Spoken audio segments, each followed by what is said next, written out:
Hi and welcome to the WordPress course. In this video we will talk about the remaining option, but first let me go to the global area and the colors and let me revert back the content background.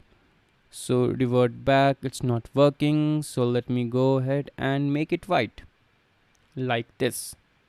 Okay, so go back and one more, and here we have the header option. And this is the header builder. You can work with menus, you can work with site title and logo. So let's just click on site title and we are going to add a logo. So I will click on select logo. I will select this one and click on select, and no, I don't want to crop it, so skip cropping.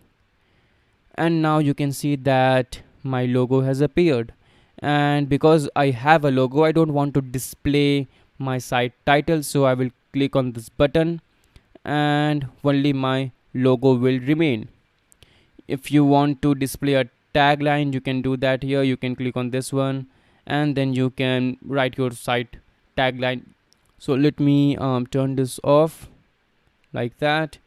You can also change your logo, you can remove your logo, you can do all that good stuff. And let's just go back, and here you have the primary menu option. You can configure your menu from here, not something that I would recommend you to do.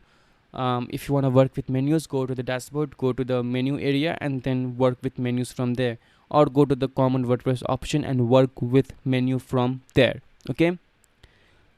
Okay, let's just go back, and here we have breadcrumbs.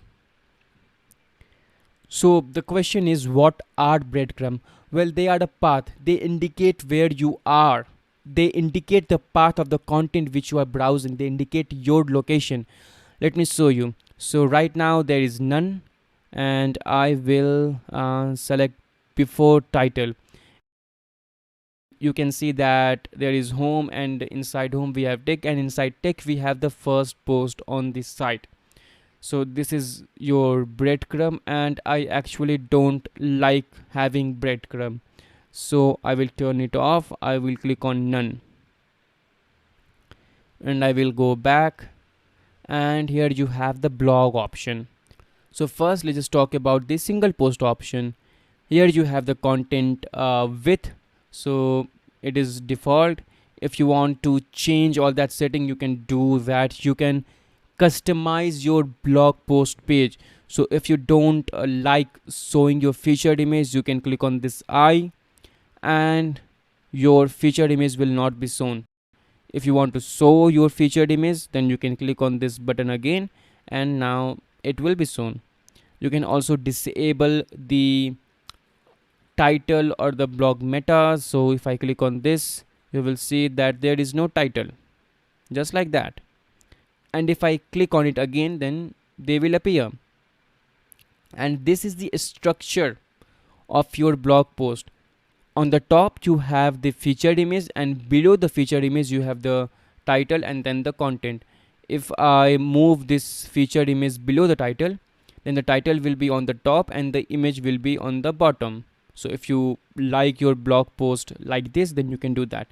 I personally don't, so I will revert back. Okay, and here you have the structure of the meta. So meta is the information about the blog post. First up we have comments, so we have the number of comments that we have on the site, and then we have category, so we have here category, and then we have the author. So here is the author. We can also add publish date to this. So now you can see that we have published date here, and if you want to disable it, you can click on this one. Feel free to customize it according to your own need. And now let's just go back, and here we have the blog or the archive option.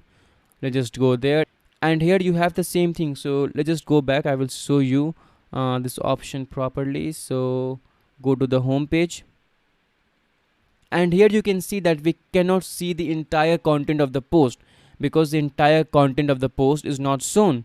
If you want full content, if you want to see full content on your blog post page, then you can click on full content here, and then the entire content will be available. But I don't want that, so I will click on excerpt because this is much better. Okay, now let's just go back, and yeah, this is it for this video. And also don't forget to click on publish after you have made your changes, otherwise your changes will not be saved. Press publish after you have made your changes. If you want your changes to persist, then make sure to click on this publish button. Alright, so that's it for this video, and in the next lesson we will talk about the sidebar and the footer builder and the performance. So all of that coming up in the next video. Till then, bye.